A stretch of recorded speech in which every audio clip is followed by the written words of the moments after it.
ಮನಾಲಿಯಲ್ಲಿ paragliding ವೇಳೆ ಅವಘಡ, ಹೆದ್ದಾರಿಗೆ ಅಪ್ಪಳಿಸಿದ ಪೈಲಟ್, ವಿಡಿಯೋ ವೈರಲ್.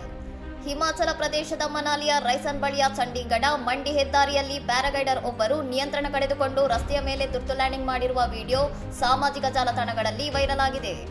ಹಾರಾಟದ ಮಧ್ಯೆ ಪ್ಯಾರಾಗ್ಲೈಡರ್ ಇದ್ದಕ್ಕಿದ್ದಂತೆ ಎತ್ತರ ಕಳೆದುಕೊಂಡು ಅಸ್ಥಿರಗೊಂಡಿದ್ದರಿಂದ ವಾಹನ ಮತ್ತು ವಸತಿ ಪ್ರದೇಶಗಳನ್ನು ತಪ್ಪಿಸುವ ಉದ್ದೇಶದಿಂದ ಪೈಲಟ್ ರಸ್ತೆಯತ್ತ ಗ್ಲೈಡರ್ ಅನ್ನು ತಿರುಗಿಸಿದ್ದಾರೆ.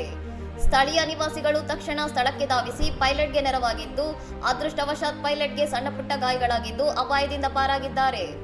ಮಾನ್ಸೂನ್ ಆರಂಭವಾಗಿರುವ ಈ ಸಮಯದಲ್ಲಿ ಸಾಹಸ ಕ್ರೀಡೆಗಳಿಗೆ ಏಕೆ ಅವಕಾಶ ನೀಡಲಾಗಿದೆ ಎಂದು ಸಾರ್ವಜನಿಕರು ಪ್ರಶ್ನಿಸುತ್ತಿದ್ದು, ಪ್ಯಾರಾಗ್ಲೈಡಿಂಗ್ ಸುರಕ್ಷತೆಯ ಬಗ್ಗೆ ತೀವ್ರ ಚರ್ಚೆ ನಡೆಯುತ್ತಿದೆ.